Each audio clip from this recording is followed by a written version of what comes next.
श्री कृष्ण गोविंद हरे मुरारी हे नाथ नारायण वासुदेवा श्री कृष्ण गोविंद हरे मुरारी हे नाथ नारायण वासुदेवा श्री कृष्ण गोविंद हरे मुरारी हे नाथ नारायण वासुदेवा श्री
श्री गणेशाय नमः श्री सरस्वती नमः वक्रतुंड महाकाय गुरुकोटी समप्रभा निर्विघ्नं कुरु मे देवं सर्वकार्येषु सर्वदा गणनाथ रवि शुक्र बृहस्पति पंचैताने स्मरे नित्य वेदवाणी प्रवर्तते गुरुर्ब्रह्मा गुरुर्विष्णु गुरुर्देवो महेश्वरः गुरुर्साक्षात् परब्रह्म तस्मै श्री गुरवे नमः श्रोतावत्ता तुझितु देवा श्री रुक्मिणीवरा पांडुरंगाय नमः पुंडलिकावती हरी विठ्ठल श्री ज्ञानदेव तुकाराम पंढरीनाथ भगवान की जय गोपाल कृष्ण भगवान की जय राजाधिराज प्रभु रामचंद्र भगवान की जय पवन सुत हनुमान की जय श्री गुरुदेव दत्त वासुदेव हरी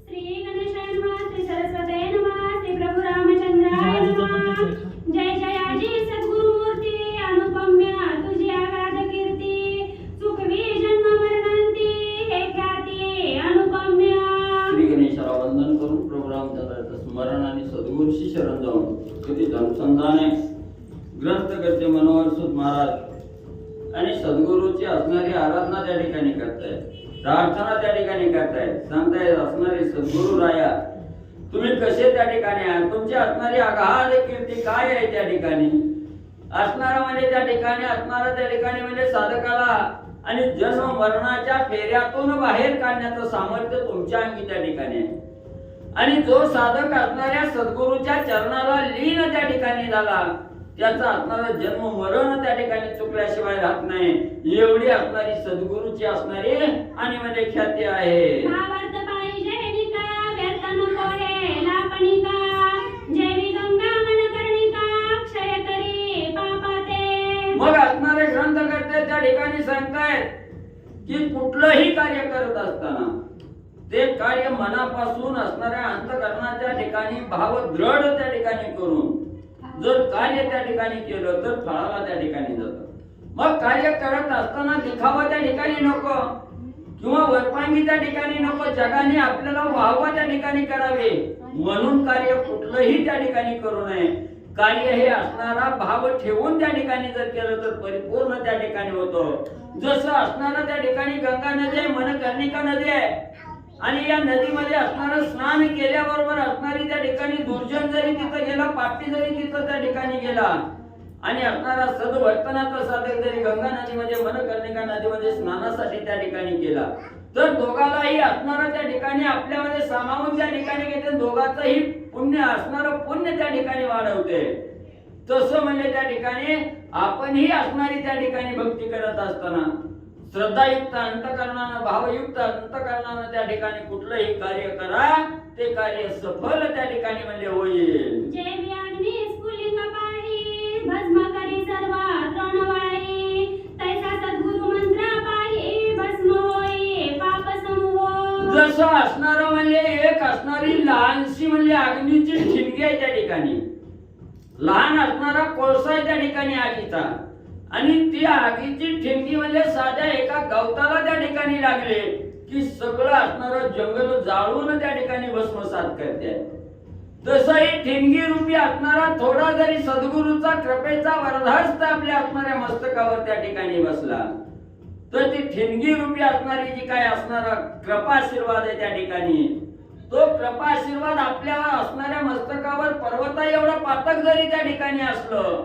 तर एका क्षणात आणि सर्व पातक त्या ठिकाणी नाहीसं करता एवढ्या सद्गुरूच्या कृपेमध्ये सामर्थ्य त्या ठिकाणी आहे असं ग्रंथकर्ते सांगतात आस्वायसे जे सद्गुरु दया माझा नमस्कारू शिरी ठेवा वरद करू जैने भव पारू होय माझा मग ज्यांच्या कृपेनं सर्व पापाचा क्षय त्या ठिकाणी होतो पुण्याचा संचय त्या ठिकाणी होतो अशा सद्गुरूला माझा साष्टांग नमस्कार त्या ठिकाणी असो म्हणून सद्गुरू वर्या तुमच्या असणाऱ्या कृपे आशीर्वादाशिवाय कुठलंही कार्य परिपूर्ण त्या ठिकाणी होत नाही म्हणून म्हणजे ह्या असणारा भवरूपी जो असणारा सागर आहे हा प्रपंच रूपी सागर आहे ह्या सागरातून आईल तीराहून पहिल तीराला जाण्यासाठी सद्गुरूवर्या तुमच्या असणारी कृपा हस्त आणि माझ्या मस्तकावर अखंड म्हणजे त्या ठिकाणी ठेवा आता एका भाविक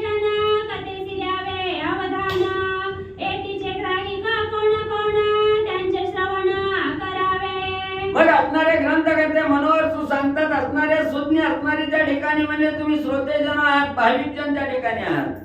म्हणून ही असणारी जी कथा आहे त्या ठिकाणी, ही कथा म्हणजे सर्व अंगाचं कान त्या ठिकाणी करा आणि सावध एक चित्तानं त्या ठिकाणी ऐका. ही कथा असणारी कोणी कोणी त्या ठिकाणी अवलंबली गेली, हे अधिक महात्म्य त्या ठिकाणी कुणी कुणी जाणलं गेलं, कुणाला कशाचं फळ त्या ठिकाणी प्राप्त झालं. मग असे हे अधिक मास महात्म्यामुळं कोण साधक त्या ठिकाणी तारून गेले याच्या विषयीची कथा आणि म्हणजे ऐका.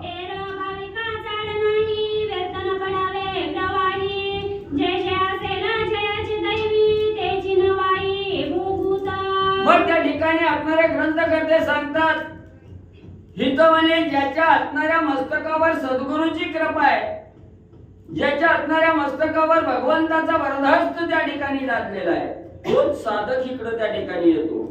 किंवा इकडे असणारा साधक आपोआप वळून त्या ठिकाणी येतो. त्याचं पूर्व संचित त्या ठिकाणी आहे. तसं जसं कर्म आहे पूर्व कर्म जसं आहे तसं असणारं त्या ठिकाणी आता त्या साधकाला फळ त्या ठिकाणी प्राप्त होतं. म्हणून ज्याच्यावर सद्गुरूचा कृपेचा वरदहस्त आहे तो साधक इकडे पोटी पुराणाच्या ठिकाणी येतो. बाकीचे असणारे जवळून त्या ठिकाणी जातात पण इकडे त्या ठिकाणी येत नाही. अशी ही अनुपम्य असणारी कथा आहे. सावध रीतीने ऐका.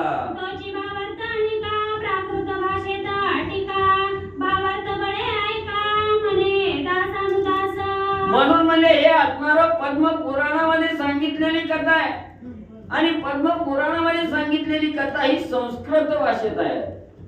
म्हणून तुमचा या असणाऱ्या कथेवर या अधिक मास महात्म्यावर तुमचा दृढ विश्वास त्या ठिकाणी व्हावा, मनामध्ये भाव त्या ठिकाणी या कथेविषयीचा वाढावा. म्हणून ही प्राकृत भाषा आपल्या महाराष्ट्रीयन मराठी भाषेमध्ये हा ग्रंथ त्या ठिकाणी लिहिला. म्हणून या कथेवर दृढ भाव त्या ठिकाणी ठेवा आणि ही कथा सावध चित्तानं म्हणजे ऐका. विष्णू वदे लक्ष्मी ते मल महात्म्य अति अद्भुत, जय सुखदायक सर्वांचे श्रवणकारी यथार्थ. मग असणारे विष्णू भगवंत लक्ष्मी मातेला सांगू लागलेले आहेत की हे लक्ष्मी माता, ही असणारी कथा कशी आहे त्या ठिकाणी, जो कोणी साधक मनोभावे आणि श्रद्धायुक्त अंतकरणानं हे मलमास महात्म्य त्या ठिकाणी श्रवण करील, त्या असणाऱ्या साधकाला आईला तेराहून पहिल्या तेराला पोहोचवण्याचं कार्य ही असणारी कथा त्या ठिकाणी करणार आहे. म्हणून आलाव कथेला त्या ठिकाणी, म्हणून म्हणजे एकाग्र चित्तानं शुद्ध अंतकरणानं आणि दृढ भावानं ही असणारी कथा त्या ठिकाणी ऐक असं असणारे भगवंत लक्ष्मी मातेला सांगतात. सौराष्ट्र देशाची ठाई झाली असे अपूर्व नवाई, तेची कथा तू ते सर्वही ऐक एकाग्रते शुभानने. मग असणारे विष्णू भगवंत लक्ष्मी मातेला सांगतात, सौराष्ट्र देश आहे आणि या देशामध्ये एक असणारी अपूर्व अशी घटना त्या ठिकाणी घडलेली आहे. काय नवलाची घटना त्या ठिकाणी घडली याच्या विषयीचं सविस्तर वृत्तांत त्या ठिकाणी सांगतो. सावध हो नाही. तो देश परम कंटका, कोठे वृक्ष न मिळे एका, छाया नाहीचा कोठे देखा, वैसावया पंथस्था. मग त्या ठिकाणी असणारा सौराष्ट्र देश म्हणजे आपला हा असणारा म्हणजे आपला हा असणारा म्हणजे त्या ठिकाणी भारत देश आहे. आणि या असणाऱ्या देशामध्ये अतिशय घनघोर असणारं वन आहे. त्या ठिकाणी कुठं सावलीला बसायचं म्हटलं तर सावली नाही, कंटक असणारं काटेरी वन आहे. त्या ठिकाणी जिकडं बघल तिकडं काटेची झाड आहे ते, आणि सगळं असणारं वाळवून वन त्या ठिकाणी गेलेलं आहे. असं असणारं त्या ठिकाणी वाटणी जर कोणाला जायचं थोडा विसावा आला, झाडाच्या सावलीला त्या ठिकाणी बसावं म्हटलं तर बसण्यासाठी सावली सुद्धा त्या ठिकाणी नव्हते. एवढं घनघोर अरण्याने त्या ठिकाणी म्हणले होतं. वस्तीची ग्रामण मिळे सर्वता, तेथे पक्षी श्वापदांची कोण वार्ता, ऋषी समुदाय पाहता तोची तत्वता न दिसे. मग कितीही लांब म्हणजे त्या ठिकाणी मार्गक्रम केला तर असणारं गाव सुद्धा म्हणजे त्या ठिकाणी लवकर येत नव्हतं. आणि गावाचे हास धरून त्या ठिकाणी चालायचं. सगळं खाकरलेलं वन आहे त्या ठिकाणी, झाडाला पाला त्या ठिकाणी नाही, सगळी खाकरून वाळून गेलेली झाड आहे ते. म्हणून म्हणजे त्या ठिकाणी पशु पक्षी सुद्धा त्या ठिकाणी नव्हते. असं ओसाड असणारं वन आणि त्या ठिकाणी म्हणजे होतं. ऐसा तो देश कुलक्षण, तेथील एक नगर विस्तीर्ण, नामदयाचे प्रभास पूर्ण, चर्या संपूर्ण रवी सम. मग असा हा देश कुलक्षण होता, सुलक्षण देश त्या ठिकाणी नव्हता. कुलक्षण म्हणजे सगळं असणारी उदासीत त्या ठिकाणी होती. लांबच्या लांब असणारी गावं त्या ठिकाणी होती. पुन्हा असणारा कुठं फिरावं म्हटलं, असणारा आराम त्या ठिकाणी करावा म्हटलं तर कुठंही असणारं मनासारखं ठिकाण त्या ठिकाणी नव्हतं. आणि अशा प्रकारे असणारा त्या ठिकाणी मार्गक्रमण करत असताना त्या ठिकाणी म्हणजे काय झालं, त्याच असणाऱ्या देशामध्ये एक विस्तीर्ण असणारं भलं मोठं एक शहर त्या ठिकाणी होतं आणि त्या शहराचं नाव प्रभास हे म्हणजे त्या ठिकाणी आणि होतं. प्रकार गोपुरे परिपूर्ण स्वधर्मचारे सकळ जन वर्णाश्रम धर्मचारी वर्ण शास्त्राधारे वर्तिती. मग असणारा देश त्या ठिकाणी होता आणि या देशाच्या ठिकाणी जे राहणारे नर नागरिक त्या ठिकाणी होते, ही सगळं म्हणजे त्या ठिकाणी स्वधर्मानं आचरण त्या ठिकाणी करणारे 4 वर्णाची लोक त्या ठिकाणी होती. पण आपल्या असणाऱ्या धर्मानं शास्त्रानं जे कार्य त्या ठिकाणी सांगून दिलं, या कार्या धर्माप्रमाणे कार्य करणारे आणि जनलोक त्या ठिकाणी होते. राजा तेथील परमधर्मिष्ठ आडकाठी ना एक मोठा उदारपणे अति धारिष्ठ पूर्वी मनोरथ याचकाचे.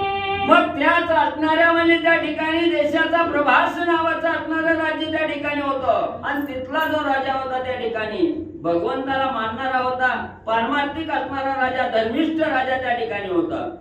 आणि त्या राजाला वर्तन करत असताना किंवा राज्यभार कारभार त्या ठिकाणी चालवत असताना कसल्याही प्रकारची आडकाठी त्या ठिकाणी नव्हती. त्याला कोण अडवणारा त्या ठिकाणी नव्हतं आणि अतिशय उदार आणि दानशूर असणारा राजा त्या ठिकाणी होता. सगळे जे काय असणारे याचक आहेत, जे काय असणारे जनलोक त्या राज्यामध्ये आहेत, ह्या सगळ्याच्या मनाची कामना आणि त्या ठिकाणी पूर्ण करणारा राजा म्हणजे आहे. ब्राह्मण सदाचारे वर्तती सदा वेदाध्ययन करिताती नित्य नैमित्य साधिती सदा करीती वेदघोष. मग त्या असणाऱ्या प्रभास नावाच्या राज्यामध्ये जे राहणारे ब्राह्मण मंडळी त्या ठिकाणी होती, ती असणारी ब्राह्मण मंडळी सदा असणारं म्हणजे त्या ठिकाणी स्वच्छ आचार करणारी असणाऱ्या वेदाचं ज्ञान त्या ठिकाणी अवगत होतं. वेदामध्ये संपन्न असणारी, प्रत्येकाच्या घरोघरी असणाऱ्या वेदाचं अध्ययन त्या ठिकाणी होतं. अशा प्रकारचे ब्राह्मण मंडळी आणि वेदाचा जयघोष करीत म्हणजे त्या ठिकाणी होते. ऐसे सुचिरभूत ब्राह्मण नित्य करती प्रातस्नान करून या पंचमहायज्ञ अतिथी सन्मान समयासी. असो गणेश गणपतीला वंदन करून विद्या सरस्वती व कसलेल्या साधू संतांना नमन करून प्रभू रामचंद्राच्या चरणी नतमस्तक होऊन बोधले महाराजाच्या चरणी नतमस्तक होऊन कथेला सुरुवात करू. एक या ठिकाणी असणारे ब्राह्मण काही असणारे म्हणजे सुचिरभूत होता. संध्या स्नान करायची, आपलं असणारं दररोजचं नित्य नियमाचं कर्म करायचं, वेदाध्ययन करायचं, असं बी म्हणजे त्या ठिकाणी असणाऱ्या नित्य नियमानं म्हणजे वागत होती. ऐसे दयाचे नगराचे भूदेव मिळून सकळ समुदाव मलमास लक्षून पाव चालिया समुदाव स्नानाते.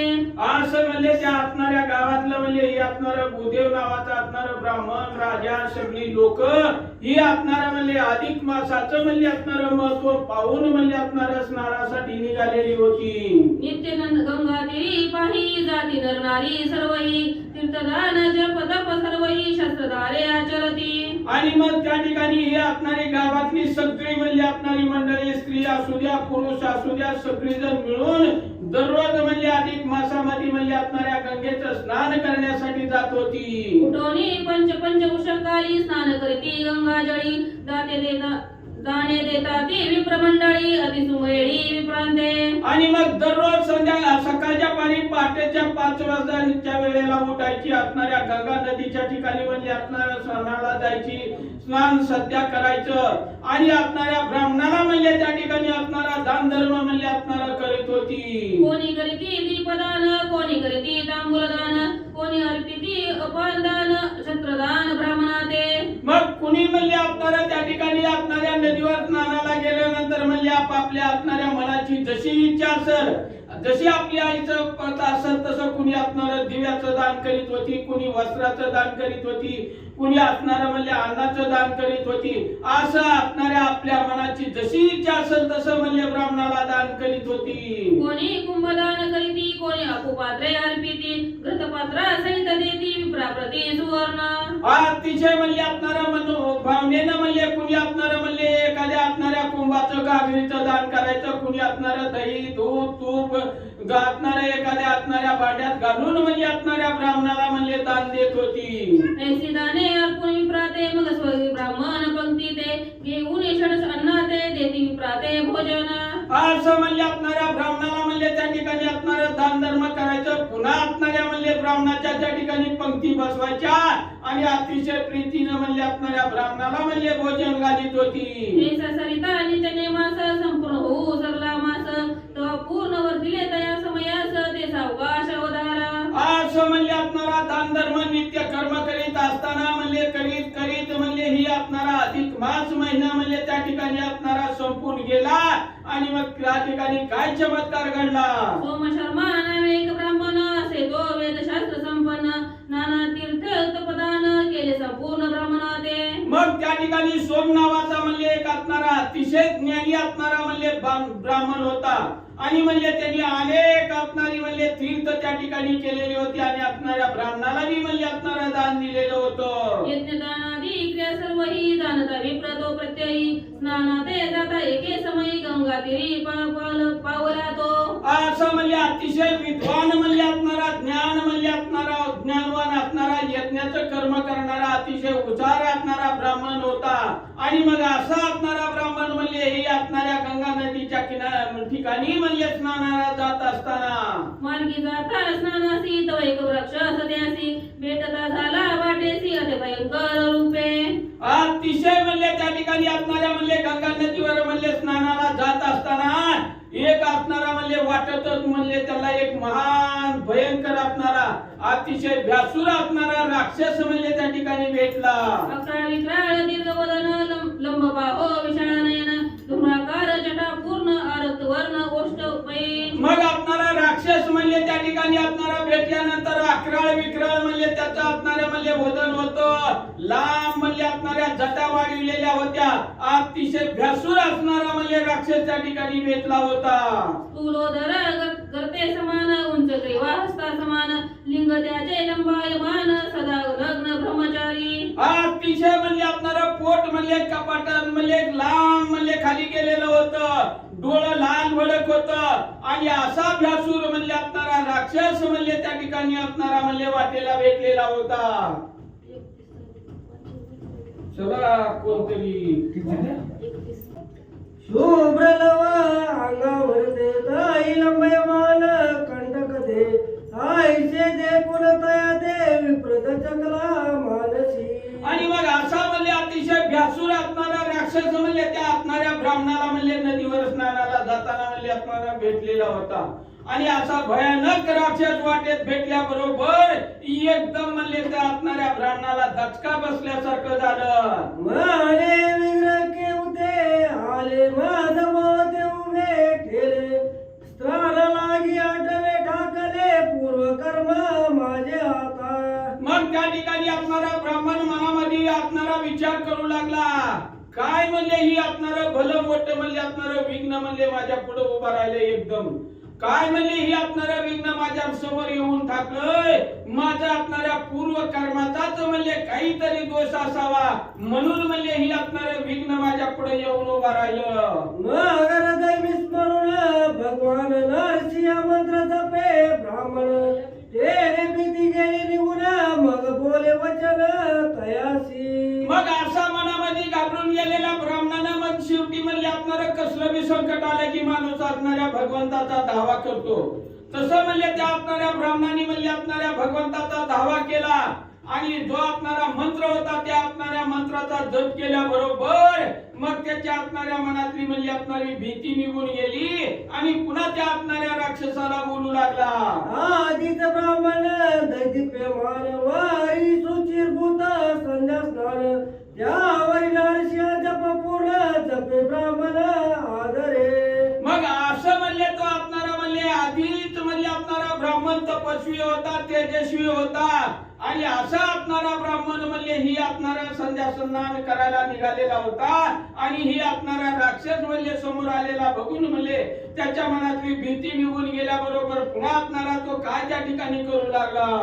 ऐसा विप्राग्नी होत राक्षस पाहुणी भीत माने होतो भय किंचित मित वक्षुदित पातलो. मग असा असणारा राक्षस म्हणले तो असणारा समोर बघितल्याबरोबर असणाऱ्या ब्राह्मणाला त्या ठिकाणी बोलू लागला. अरे बाबा म्हणले तुला असणारी म्हणले कशासाठी एवढी भीती वाटू लागली. मला म्हणले अतिशय भूक लागलेली आहे म्हणून म्हणले मी या ठिकाणी आलो. असा तो असणारा राक्षस बोलू लागला. मग म्हणे हो दिजवर्य साधु हृदय सकळ सकोमळ सदया मी तव पापिष्ट क्रूर दया करी दया दीनबंधू. मग त्या ठिकाणी असणारा राक्षस त्या ठिकाणी विनंती करू लागला. हे असणाऱ्या दीनबंधू दिनाचा बंधू असणारा तुम्ही कसं म्हणले असणार तपस्वी आहात संत आहात दयाळू आहात असणारी दुसऱ्यावर म्हणले असणारी क्षमा करणारे आहात असं म्हणून त्याची असणारी विनंती तो राक्षस करू लागला. नाना जीव हिंसाधारी नाना जीव वेदिले आगोरी पाप भोगले नाना परी राक्षस देदारी पैनी. मग मी आपणारा म्हणले कसा आहे म्हणले या ठिकाणी आपणारा हा देह म्हणले आपणारा राक्षसाचा आहे म्हणले आपणारा माझ्या हातून म्हणले आपणारा अनेक म्हणले प्रकारचं पाप कर्म म्हणले त्या ठिकाणी घडलेलं आहे. पशुची हत्या पक्ष्याची हत्या म्हणले सगळे पापाचं म्हणले त्या ठिकाणी असणारा म्हणले माझ्या हातून घडलंय म्हणून म्हणले मला ही असणारा राक्षसाचा देह म्हणले या ठिकाणी असणारा म्हणले पावला गेला.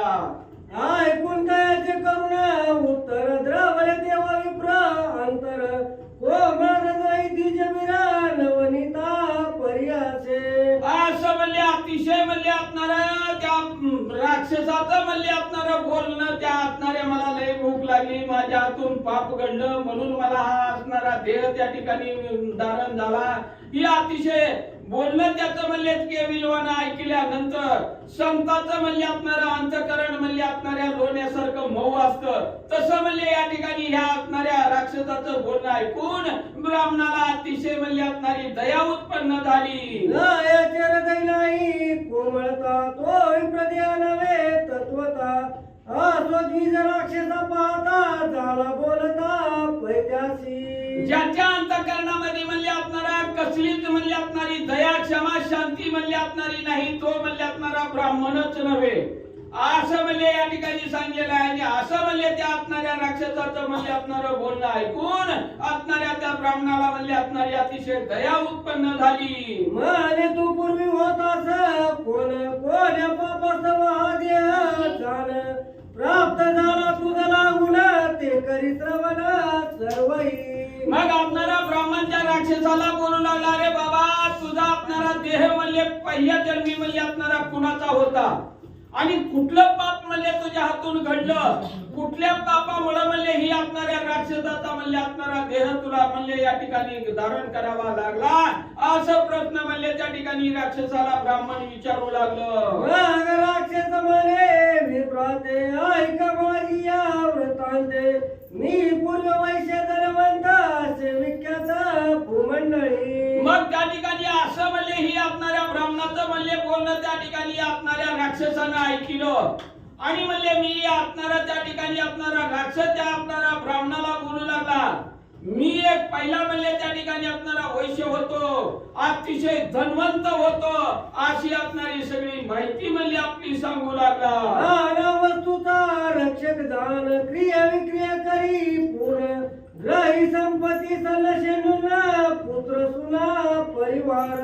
मग आपणारा म्हणले अतिशय धन माझ्या आपणाऱ्या घरी होत मी आपणारा त्या ठिकाणी म्हणले आपणारा अनेक प्रकारचं म्हणले आपणारा म्हणले विक्रय करून म्हणले आपणारा धन धान्य सगळं मिळलं होतं. गरिबी म्हणले आपणारा पुत्र सुना सगळी म्हणले त्या ठिकाणी भरपूर होती. गाई म्हशी खिलारे अपार हस्ती माझी शकट थोर दास दासी अपार ऐसा परिवार अपरिमित. श्री गणेशाय नमः श्री सरस्वते नमः श्री गुरुभ्यो नमः श्री सीता रामचंद्राय नमः.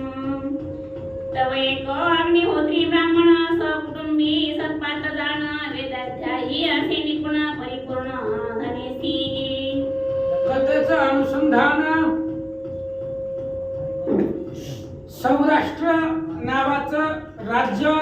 राज्यामध्ये प्रभास नावाची नगरी आणि तिथं एक कुळशर्मा नावाचा ब्राह्मण आणि तो ब्राह्मण गंगा स्नानाला माघ महिन्यामध्ये चालला असताना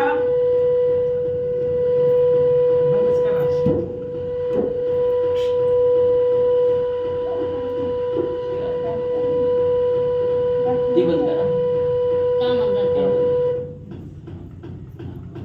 बोला. आणि स्नानाला चालला असताना एक राक्षस समोर आला. राक्षसाने विचारलं, त्या ब्राह्मणाने विचारलं राक्षस कसा झाला, पाठीमागं काय केलं होतं. त्यावेळेस त्यानं सांगायला सुरुवात केली, वैश्य वर्णामधला मी एक व्यक्ती होतो, धनानं श्रीमंत होतो, सगळी संपत्ती होती, गाई बैल गुरं ढोर सगळं माझ्या दारामध्ये व्यवस्थित होता. आणि असं मी जीवन जगत असताना काय झालं, तव तो विप्रशिरोमणी चालला मायत्रा लागुनी तयाने द्रव्य घट भरुनी ठेविला अनुनी ग्रही माझ्या. आणि त्या राक्षसानं त्या ब्राह्मणाला सांगायला सुरुवात केली, मी असा घरी राहत असताना सगळं माझ्यापाशी द्रव्य वगैरे सर्व होतो, पण मला धनाचा लोभ होता. आणि एक दिवस आमच्याच नगरीमधला एक ब्राह्मण सात्विक शुद्धशील आचरणाचा ब्राह्मण, त्याला एकदा जायचं होतं यात्रेला, म्हणून तो माझ्याकडे आला. आणि आल्यानंतर ना आता गावातला श्रीमंत माणूस होतो मी, त्याच्यामुळे त्या ब्राह्मणाने एक द्रव्याचा घट माझ्यापाशी ठेवायला दिला. महाराज राहू द्या, मी यात्रा करून येतो, तोपर्यंत तुमच्यापाशी राहू द्या. असं त्या ब्राह्मणानं द्रव्याचा हांडा माझ्यापाशी सांभाळायला दिला. काय झालं, सुवर्ण नाणे 10 सहस्र दान द्रव्य घट भरिला परिपूर्ण मज पुढे ठेविला आणून गेला ब्राह्मण वाराणसी. त्या घटामध्ये हांड्यामध्ये सोन्याची नाणी 10,000 होती. 10,000 सोन्याची नाणी एका असणाऱ्या घटामध्ये ठेवून हांड्यामध्ये धुवून तो हांडा माझ्यापाशी सांभाळायला दिला होता. आणि तो ब्राह्मण वाराणसीला गेला, काशी यात्रेला गेला आणि ते धन माझ्यापाशी त्यानं ठेवलं. पुढे काय झालं, सहकुटुंबेसी विप्र गेला तिकडेची 12 वर्ष त्याला यात्रा करिता दिवस गेला तो इकडे स्मरण मजला झाले. आणि तो जो ब्राह्मण होता तो सगळ्या कुटुंबाला घेऊन काशीला गेला होता. घरामध्ये चोरी वगैरे झालं तर चोर घेऊन जातील ना ते पैसे, म्हणून त्यानं ते असणाऱ्या वैश्य वर्णामधल्या एका व्यक्तीकडे म्हणजे माझ्याकडे ठेवायला दिलं. ती गेला काशीला, कुटुंबाला घेऊन गेला. गेल्यानंतर ना अनेक दिवस लोटून गेली, ती काय माघारी आलंच नाही.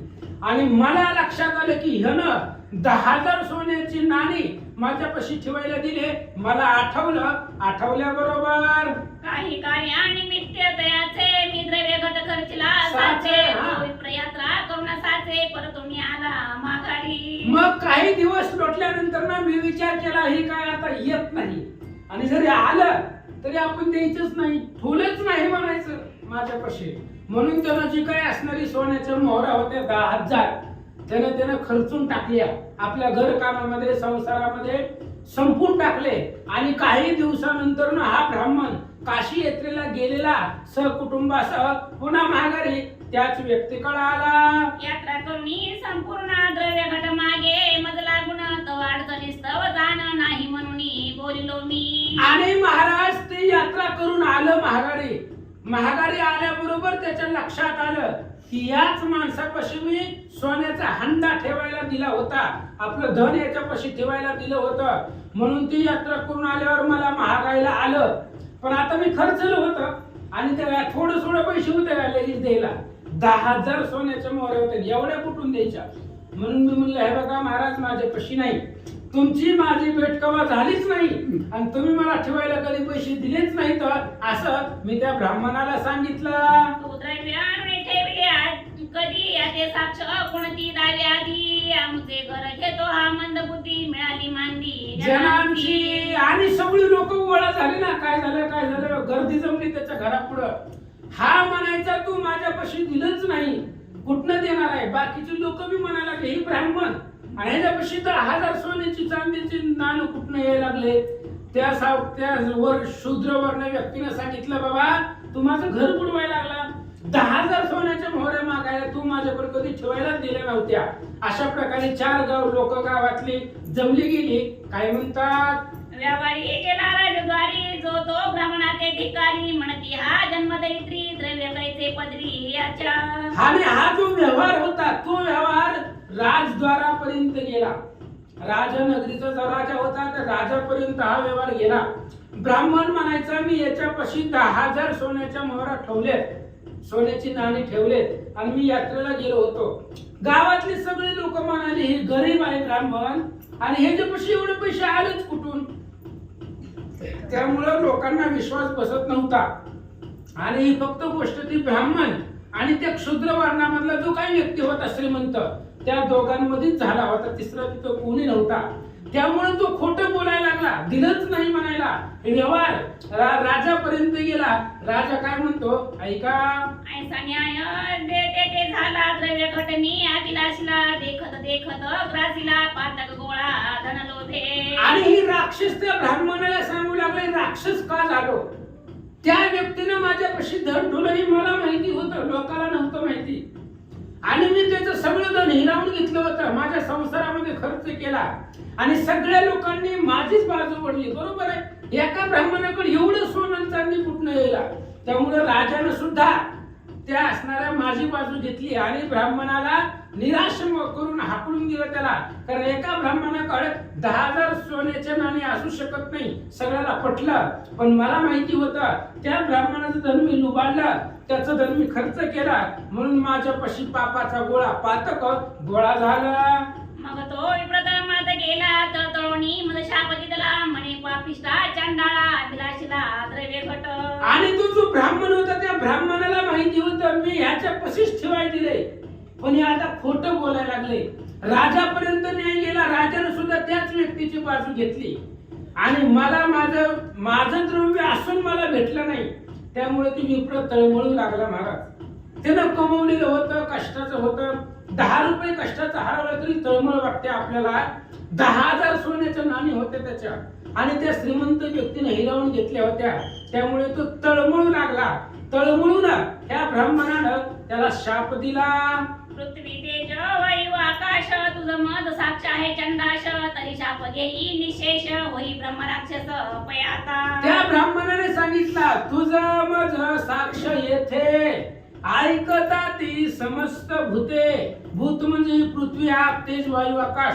त्या ब्राह्मणाने सांगितलं त्या श्रीमंत सावकाराला हे बघ मी तुला सोन्याच्या मोहऱ्या ठेवायला दिल्या होत्या, ही सगळं पृथ्वी आग तेज पंचमंडळ ह्याला साक्षीभूत आहे. तू किती जरी नाही म्हणला तरी तुला आणि मलाच माहित आहे दिलं होतं का नव्हतं. म्हणून माझं शाप आहे तुला ब्रह्म राक्षस होशील. ब्रह्म राक्षस म्हणून तुला जगावं लागेल असा शाप त्या ब्राह्मणाने दिला. माझे वचन सत्य होईल तरी माझी यात्रा निर्फळ हो सकळ ऐसा बोलला करून तळमळ विप्रे प्राण त्यागिला. त्यानं सांगितलं मी जर खोटं बोलत असेल, मी जर तुझ्यापाशी धन ठेवायलाच दिलं नाही तरी मी म्हणत असेल ठेवायला दिलंय तर मी काशीला गेलेली जी काही यात्रा आहे ती यात्रा निष्फळ होईल. त्याचं पुण्यच मला लागणार नाही. कारण मला माहित आहे मी सोन्याच्या मोहरा जाताना तुझ्यापाशी दिल्या होत्या सोन्याच्या नाणी, पण तू आता नाही म्हणायला लागलाय. तू सगळं माझं धन लुबाडले म्हणून ब्रह्म राक्षस वशील असा शाप ब्राह्मणाने दिला. धन लोभे मेला द्विजवर मी राक्षस झालो साचार ऐसा माझा प्रकार झाला साचार द्विजवरा. आणि तो असणारा राक्षस कुळशर्मा नावाच्या ब्राह्मणाला ही कथा सांगतोय मी राक्षस का झालो. धनलोभाने तो ब्राह्मण मेला कारण त्याचं थोडं धन नव्हतं. त्यानं आयुष्याची कमाई माझ्यापाशी ठेवून गेला होता आणि सगळ्या परिवाराला घेऊन गेला होता. त्यामुळे तो पैसा करून धनलोभाने तो ब्राह्मण मेला गेला आणि मीही राक्षस झालो कारण मला त्या ब्राह्मणाचा शाप लागला. दुसऱ्याचं परद्रव्याची मी आशा केली म्हणून माझी काया राक्षसाची झाली असं कुळशर्मा ब्राह्मणाला ही कथा त्या राक्षसानं सांगितले. परक्याचे द्रव्य अभिलाषिले ते आप्तवर्ग खाऊन गेले शेवटी मज व्यसन प्राप्त झाले भोवणे लागले दैत्य दशे. दुसऱ्याचा द्रव्याचा अभिलाष केला आणि ती द्रव्य खाल्लं कोणी आमच्या सगळ्या परिवारानं खाल्लं. ती 10,000 सोन्याची जी काही नाणी होती ती कुठं खर्च केली परिवारासाठी खर्च केले.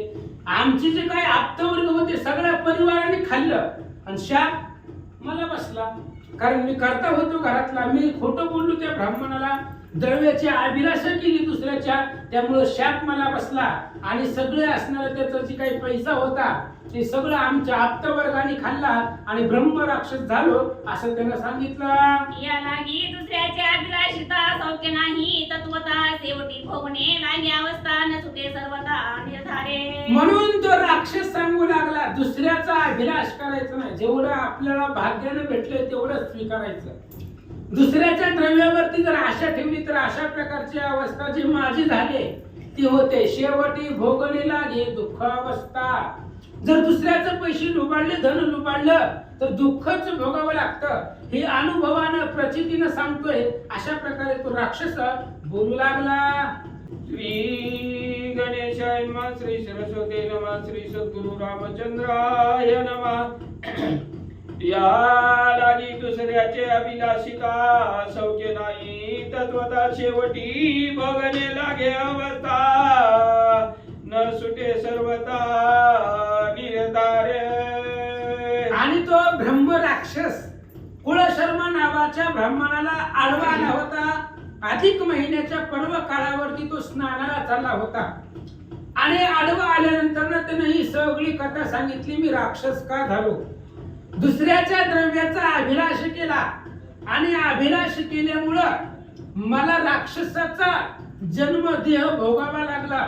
म्हणून दुसऱ्याचं धन घेत असताना अभिलाष जर केला तर शेवटी पदरामध्ये दुःख भोगावंच लागतं असं तो राक्षस सांगू लागला. आता प्रार्थना ऐका, परोपकार करा, निकाम जना मदधाडी परलोका तारक नौका तू होई. आणि त्या राक्षसाने सांगितलं महाराज आता माझा उद्धार करायचं तुमच्या हातामध्ये. ह्या ब्रह्म राक्षसा रूपी राक्षसाच्या शरीरामधून वाचवण्याचं सामर्थ्य तुमच्यापाशी आहे, कारण तुमच्यापाशी ते पुण्याचा साठा आहे. ते पुण्य मला थोडस अर्पण करा आणि या राक्षसाच्या शरीरामधून माझा उद्धार करा. भवसागरामधून तारून नेणारी नौका तुम्ही माझी बना. अशा प्रकारे तो राक्षस बोलू लागला.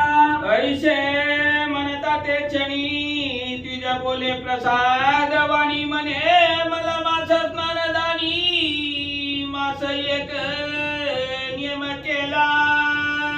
आणि अशा प्रकारे तो राक्षस बोलला होता. राक्षसाच्या बोलण्यावर ना त्या असणाऱ्या कुळशर्मा नावाच्या ब्राह्मणाने सांगितलं महाराज ऐका. प्रसाद वाणी अमृतासारखी वाणी त्याच्या मुखातून बाहेर निघाली. त्याने सांगितलं अधिक महिन्याचं पूर्ण 1 महिना मी स्नान केलेलं आहे पवित्र आणि त्या स्नानाचं पुण्य माझ्यापाशी आहे, त्यामुळे तेवढं पुण्य तुम्हाला अर्पण करतो. दया मी सप्तदिनाचे उदक तू ते अर्पितो साचे ते पुण्य प्राप्त होईल नेमाचे घडो त्याचे फळ तुझ्या लागी. आणि त्या ब्राह्मणाने सांगितलं अधिक महिन्यामध्ये हे असणाऱ्या पूर्ण महिनाभर मी असणारं स्नान केलेलं आहे आणि महिनाभर केलेल्या स्नानाचं पुण्य माझ्यापाशी जमा आहे. त्यातलं फक्त 7 दिवसाचं पुण्य तुला देतो. संकल्प सोडून उदपाने हातावरती पाणी घेऊन संकल्प सोडतो आणि त्या पुण्यानं तुझा उद्धार होईल असं ब्राह्मणाने सांगितलं. ऐशे वदोन ते वेळी उदक भरलेशे आंधळी म्हणे तुझा सुपारी होतात काळी उद्धार येवेळी. आणि अशा प्रकारे त्या ब्राह्मणाने सांगितलं. हातामध्ये पाणी घेतलं, अंजोळे भरून पाणी घेतलं आणि ते पाणी त्याच्या हातावरती टाकलं आणि पाणी सोडत असताना आपण कमवलेल्या महिन्या दिवसापैकी 7 दिवसाचा पुण्याचा संकल्प त्या ब्राह्मणाने केला आणि पाणी सोडलं. वदोन घातले उदका तवन वर्तले एक विमानात आले तात्काळी गे आतील कलकित तेजस्वी. अशा प्रकारे त्या ब्राह्मणाने संकल्प सोडला. 7 दिवसाचं पुण्यानं तुझा उद्धार होईल. राक्षसाच्या देहामधून तू तरुण जाशील. अशा प्रकारचा संकल्प सोडल्यानंतर एक नवल घडलं सगळ्यांच्या समोर. त्या असणाऱ्या राक्षसाला घेऊन जाण्यासाठी स्वर्गामधून विमान तिथं आलं. माझी बैसले विष्णू दूत पायी राक्षस केला दिव्य देही तत्काळ विमानी बैसविलाय तोही उतरणी नेला वैकुंठा. आणि मग त्या विमानामध्ये विष्णुदूत बसलेले होते आणि ते विष्णुदूत ते विमान घेऊन आले. हे असणाऱ्या राक्षसाला त्या विमानामध्ये बसवलं दिव्य देह करून. त्याचा राक्षसाचा जो विकराळ स्वरूपाचा देह होता ते देह संपला. दिव्य देह त्याला प्राप्त करून दिला आणि दिव्य देहासहित विमानामध्ये बसला आणि ते विमान वैकुंठाला निघाला. बाबा तो राक्षस जाणा सविता झाला विप्र राणावर वार लागे चरणाय केली उतरणा दयानी दे. आणि तो राक्षस ज्याचा उद्धार झाला तो राक्षस त्या ब्राह्मणाचा वारंवार स्तुती करू लागला. कारण त्याच्यामुळे आपला उद्धार झालाय. त्यानं 7 दिवसाचं पुण्य या पूर्ण 30 दिवसापैकी 7 दिवसाचं पुण्य स्नान केलेल्याचं अर्पण केलं आणि त्या पुण्याच्या बळावरती उद्धार झाला. म्हणून त्या ब्राह्मणाची स्तुती त्याच्या पायावरती हात जोडून बोलू लागला. जया जयाजी विप्रमूर्ती आगाध अनुपम्या तुझी कीर्ती पुण्य व्यंजनी मज प्रती गुरुमूर्ती उतरिल्या. आणि त्यावेळेस त्या दिव्य देह विमानामध्ये बसलेला राक्षसाचा तो बोलू लागला. हे असणाऱ्या ब्राह्मणजी तुम्ही माझा उद्धार केलेला आहे त्या अर्थानं तुम्ही माझे गुरु आहात. संसार सागरामधून गुरु शिवाय अन्य दुसरं कोणी सोडवत नाही. ज्या अर्थी तुम्ही मला 7 दिवसाचं पुण्य अर्पण केलं माझे सद्गुरु तुम्ही आहात म्हणून तो स्तुती करू लागला. ऐसा स्तुतिवाद करोनी तात्काळ गेला विष्णू भुवनी ऐसे मला महात्म्य गतनी घातले श्रवणी श्रोतियांचे. ग्रंथकर्ते सांगताय अशा प्रकारे अधिक महिना मलमास अतिशय पवित्र आहे. या महिन्यामध्ये त्यानं आचरण केलेलं 7 दिवसाच्या पुण्याचा प्रभाव सांगितला. 1 दिवसाचा पुण्याचा प्रभावही आपण ऐकला. 3 दिवसाच्या पुण्याचा प्रभाव ऐकला. म्हणजे 1 दिवस जरी गंगेचं स्नान या महिन्यामध्ये घडलं गेलं पवित्र तीर्थक्षेत्राचं स्नान घडलं गेलं तरी सुद्धा त्या पुण्याचा प्रभाव जास्त असतो. आणि ग्रंथकर्ते सांगतायत 7 दिवसाचं पुण्य अर्पण केला आणि ब्रह्म राक्षसाचा उद्धार झाला एवढा पवित्र ही महिना आहे असं महाराज सांगतात. म्हणून मला महात्म्य अगाध तोर भावे आचरो नारी नर करा पुल्या जन्माचा उद्धार विनवी किंकर संताचा. ग्रंथकर्ते मनोहर सुत आपल्याला हात जोडून सांगतायत विनवी किंकर संताचा मी संताचा दास आहे लिकरू आहे. म्हणून तुम्हाला सांगतो ही अधिक महिना मलमास अतिशय श्रेष्ठ आहे पवित्र आहे. तुम्ही तुमचा उद्धार करून घ्या. या महिन्यामध्ये सांगितलेलं व्रत आचरण करा दीपदान करा ब्राह्मण भोजन करवा कुठेतरी तीर्थक्षेत्रावरती स्नान करा जीवनाचं कल्याण होईल महाराज सांगतात. स्वस्ती श्री मलमात्म्य ग्रंथ पद्मपुराणीचे समंत मनोहर सुत विरंचित विषमत्याध्याय गोडा ओव्या 70 पुंडलिका विठ्ठल ज्ञानदेव तुकाराम पंढरीनाथ भगवान की जय.